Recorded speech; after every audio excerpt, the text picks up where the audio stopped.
በጣም ብዙ ታስባለህ፣ በጣም ብዙ ትጨነቅበታለህ። ምንድነው የሚያስጨንቅ? መተኛት ማረፍ አልቻልክም? እንቅልፍ ነስቶሃል? ሁሉ ጊዜ ስትሄድ ልክ እንደ ጥላ እየተከተለ የሚያስቸግር ነገር ምንድነው? የምትሰራውን ስራ በስርዓቱ ማከናወን እንዳትችል ያደረገ ምንድነው? እኛ በጣም ቀላልና ትንሽ አድርገን የምናስበው ነገር ግን ትልቁ የሰው ልጅ በሽታ ጭንቀት ነው። ጭንቀት እንዴት ይመጣል? በምን ይመጣል? መፍትሄውስ ምንድነው ለሚለው ጥያቄ መልስ ይዤላችሁ መጥቻለሁ። አብራችሁን ቆዩ። ብዙ ሰዎች ጭንቀትን ለመጋፈጥ በጣም ትልቅ ደረጃ ላይ የደረሱ የቢዝነስ ሰዎች ሊሆኑ ይችላሉ። በሌላ ስራ መስክ ላይ ያሉ ሰዎች ሊሆኑ ይችላሉ። የሚያስቡት በእቅድ ነው።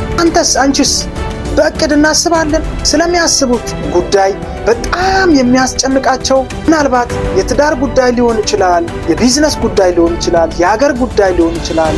በጣም የተለያዩ የሚያስጨንቁን ነገሮች አሉ። ያ ሁሉ ጭንቀት ስለ ትዳር አስበህ ሳትጨርስ የቢዝነስ ጉዳይ ይመጣባል። ስለ ሀገር ጉዳይ አስበህ ሳትጨርስ የጓደኛ ጉዳይ ይመጣባል። ሌላም እንደዛው። ለዚህ ሁሉ ለሚያሳስብ ጉዳይ መፍትሄውን በአንድ ጊዜ ማግኘት ስለማትችል ልክ እንደተማረና ጭንቅላት እንዳለው ሰው ወረቀት ላይ ጽፋ ያዝ። በቅደም ተከተል ስለዚህ ጉዳይ ካሰብክና መፍትሄ ከፈለክለት በኋላ ስለ ሌላው ጉዳይ ማሰብ፣ መፍትሄ መፈለግ ትችላለህ ማለት ነው። ስለዚህ ዛሬ ላይ በጣም ብዙ በተደጋጋሚ የሚያስጨንቅህን ጉዳይ መጀመሪያ ላይ ትጽፍና ትይዘዋለህ። ከዛስ መፍትሄ ትፈልግለታለህ ማለት ነው። ከጭንቀት የምንላቀቅባቸው 6 መንገዶችን ዛሬ ነግራችኋለሁ። 6ኛው ነጥብ ላይ ያለው በጣም ኢምፖርታንት ስለሆነ አብራችሁኝ እስከ ቪዲዮ መጨረሻ እንድትቆዩ በፍቅር እጠይቃችኋለሁ። ጸዴ ነኝ። ይህ ቪዲዮ ከተመቻችሁ ላይክ ማድረጋችሁን እንዳትረሱ። ቤተሰብ ያልሆናችሁ ደግሞ ሰብስክራይብ በማድረግ ልክ ቪዲዮን ስለቅላችሁ ቶሎ እንዲደርሷችሁ የደወል በተኗን በመጫን ለጓደኞቻችሁ እንዲደርስ ደግሞ ሼር የምትለዋን በመንካት ለጓደኞቻችሁ ሼር ማድረግ ትችላላችሁ ማለት ነው። ከጭንቀት የምንላቀቅባቸው 6 መንገዶች። አንደኛው ከእግዚአብሔር ጋር ያለንን ግንኙነት ማስተካከል። እግዚአብሔር ጋር ያለንን ሪሌሽን ማስተካከል ማለት ምን ማለት ነው? እንዴትስ አድርጌ ነው የሚያስተካክለው? ምንስ አጥፍቼ ነው ለሚለው ጥያቄ እግዚአብሔር የማይወዳቸውን ነገሮች ማድረግ በአጠቃላይ ከእግዚአብሔር ጋር ያጣላናል። ምናልባት ሰው ላይ መጥፎ ነገርን በማሰብ ሊሆን ይችላል። ሰውን በማስገደል በመግደልም ሊሆን ይችላል። የሰውን ቢዝነስ ዳሜጅ ማድረግ ሊሆን ይችላል። ሰዎችን በማቃጠር በማጣላት ብዙ አይነት ጥፋቶች አሉ። እነዛን ሁሉ በማድረግ እግዚአብሔርን እናስቀይማለን። እግዚአብሔር የማይወደውን ነገር በማድረግ ከእግዚአብሔር ጋር ተጣልተን መቼም ቢሆን ነፃነት ማግኘት ስለማንችል ከጭንቀት የምንላቀቅበት ትልቁ መፍትሄ ከእግዚአብሔር ጋር መታረቅና መታረቅ ብቻ ነው። ሁለተኛውና ወሳኙ ነጥብ በጣም አመስጋኝ መሆን። ለምናገኘው ነገር፣ ለምናጣውም ነገር፣ ለየትኛውም ነገር ቢሆን አመስጋኝ መሆን በጣም ወሳኝ ነገር ነው። ዛሬ ላይ እግዚአብሔር ጤና ሰጥቷል፣ ሰላም ሰጥቷል፣ ስኬት ሰጥቷል፣ ገንዘብ፣ ቤት፣ ብዙ ነገሮችን እግዚአብሔር ሰጥቶናል። ለዛ ሁሉ ግን በጣም የሚጎልብን ምንድነው? ማመስገን አንችልም። እኛ እግዚአብሔርን ማመስገን ያለብን በማግኘት ብቻ አይደለም። በማግኘት ብቻ የምታመሰግን ከሆነ ዛሬ ያገኘውን ነገ ልታጣ ትችላለህ። ይህ ዓለም በማጣትም በማግኘትም የተጠመደች ስለሆነ ዛሬ ላይ እንዳገኘ ነገ ላይ ማጣትም አለ። ስለዚህ ልክ ስታጣ አመስግን፣ ስታገኝ አመስግን። ስለ ጤናክ፣ ስለ ስኬት፣ ስለ ቤተሰቦች፣ ስለ ትዳር፣ ስለ ልጆች፣ ስለ ቢዝነስ፣ ስለ ትምህርት፣ ስለ ሁሉም ነገር አመስጋኝ መሆን ስትጀምር ከጭንቀት መውጣት ትጀምራለህ ማለት ነው። ስለዚህ ሉስ ባረግናቸው ነገሮች በቢዝነስ ሊሆን ይችላል። ትምህርትን በጣም ወጥረን የምንማር ልጆች በውጤት ስኬታማ መሆን ባለመቻል ሊሆን ይችላል። ስራ በማጣት ሊሆን ይችላል። በሁሉም ነገር እግዚአብሔር ሊመሰገን የሚገባ አምላክ ስለሆነ አመስጋኝ መሆን አለብን ማለት ነው። አመስጋኝ መሆን ስትጀምር ከጭንቀት ትወጣለህ ማለት ነው። ስለዚህ ማመስገንን መልመድ የግድ ይላል። 3ኛውና ወሳኙ ነገር ቤተሰብን ጤናማ አድርጎ መገንባት። ጤናማ ቤተሰብን መገንባት ማለት ምን ማለት ነው? ጤናማ ቤተሰብንስ መገንባት የምችለው እንዴት አድርጌ ነው? በጣም ትልቁ ስጦታ ለሰው ልጅ የሰው ልጅ መስጠት የሚችለው ጊዜ ነው። ባለትዳር ልትሆን ትችላለህ። ከወላጆች ጋር ልትኖር ትችላለህ። ባለትዳር ከሆንክ ለባለቤት መስጠት ያለብን ጊዜ በመስጠት ደስተኛ ማድረግ ባለብህ ነገር ሁሉ ደስተኛ በማድረግ ጤናማ ማድረግ ትችላለህ። ለልጆች ማሟላት ያለብን የትኛውንም መስፈርት በማሟላት ደስተኛ በማድረግ ቤተሰብን ሰብስቦ በመማከር ቀልድ ሊሆን ይችላል፣ የተለያዩ ጨዋታዎችን በመፍጠር ሊሆን ይችላል። ደስተኛ ማድረግ የምትችለው በየትኛው መንገድ እንደሆነ ያንተ ባለቤት ምን እንደምትፈልግ በደንብ ታውቃለህ። ስለዚህ የምትፈልገውን ነገር በመስጠት አንተም የምትፈልገውን በግልጽ በመናገር ቤተሰብን ጤናማ አድርገህ መገንባት ትችላለህ ማለት ነው።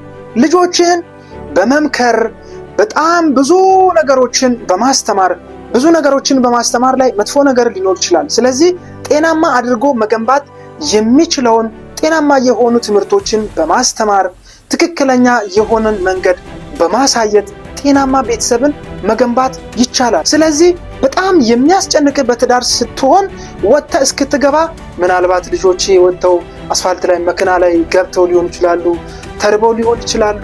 ምናልባት ባለቤቴ ምግብ ሰርተ ላታበላቸው ትችላለች፣ እሷም ወደዚህ ልትሄድ ትችላለች ብለህ በጣም ልትጨነቅ ትችላለህ። ያ ሁሉ እንዳያሳስብህ፣ ጭንቀት ውስጥ እንዳይከትህ ጤናማ ቤተሰብን መገንባት የግድ ይላል ማለት ነው። ስለዚህ ጤናማ ቤተሰብን መገንባት ስትችል ከጭንቀት መውጣት ትጀምራለህ ማለት ነው። አራተኛውና በጣም ወሳኙ ነገር ስፖርት መስራት፣ የሰውነት እንቅስቃሴ በማድረግ ብዙዎቻችን ከጭንቀት እንደምንወጣ የማናውቅ ሰዎች አለን። ስፖርት በመስራት ከጭንቀት በትክክል መውጣት ይቻላል። ስፖርት ስትሰራ ላብ ይወጣል፣ በጣም እንቅስቃሴ ታድርጋለህ፣ አክቲቭ ያደርግሃል፣ ነቃ ትላለህ። ሰውነትህ በጣም ፍሌክሲብል ስለሆነ ስትራመድ ራሱ ያለ ጭንቀት ነው የምትራመደው። ለስትሬስ በጣም አትቀርም። ለምን ይመስላችኋል? ስፖርት የሚሰሩ ሰዎች ከጭንቀት ተላቀው ሁሌ ፈገግ ብሎ ነቃ ብለው የሚሄዱት። ስለዚህ ስፖርት በመስራት የሰውነት እንቅስቃሴን በማድረግ ከጭንቀት መውጣት እንችላለን ማለት ነው። ቀረብ ብላችሁ ስፖርት የሚሰሩ ሰዎች ምን አይነት የስትሬስ ሌቭል ላይ እንደሆኑ መጠየቅ ማወቅ ይቻላል ማለት ነው። ስለዚህ ስፖርትን በመስራት ከጭንቀት መላቀቅ እንችላለን።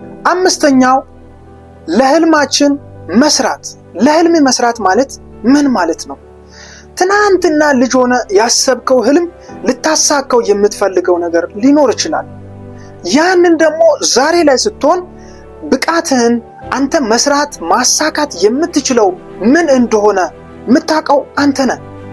ያንን ማሳካት እችላለሁ፣ ይህንን ነገር ባደርግ ደስተኛ ያደርገኛል፣ ብዙ ሰዎችን መርዳት እችላለሁ፣ ራሴንም ደስተኛ ማድረግ እችላለሁ፣ ቤተሰቤንም እንደዚሁ፣ ስለዚህ ሀገሬንም ማገልገል እችላለሁ የምትለው ማሳካት የምትፈልገው ህልም አለክ።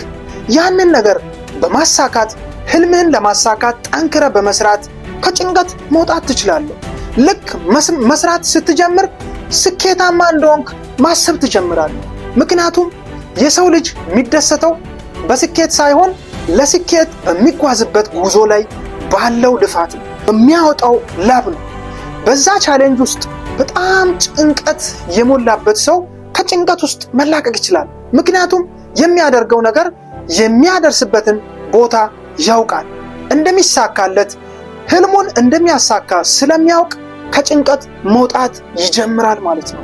ልክ ዛሬ ላይ ጠንክረ ስትሰራ ለህልም መኖር ስትጀምር ስኬት ላይ እንደምትደርስ በደንብ ታውቃለህ፣ እርግጠኛ መሆን ትጀምራለህ። ስለዚህ ከጭንቀት መውጣትም ትጀምራለህ ማለት ነው። የመጨረሻውና ወሳኙ ስድስተኛው ነጥብ ገንዘብ በማግኘት ከጭንቀት መውጣት እንችላለን። እርግጠኛ ነኝ ብዙዎቻችሁ ገንዘብ እንዴት አድርጎ ከጭንቀት ሊያላቅቀኝ ይችላል፣ ገንዘብ እንዴት ነው ከጭንቀት ሊያስወጣኝ የሚችለው ብላችሁ ትጠይቁኝ ይሆናል። እውነት ነው፣ ገንዘብ ከጭንቀት ያላቅቃችኋል።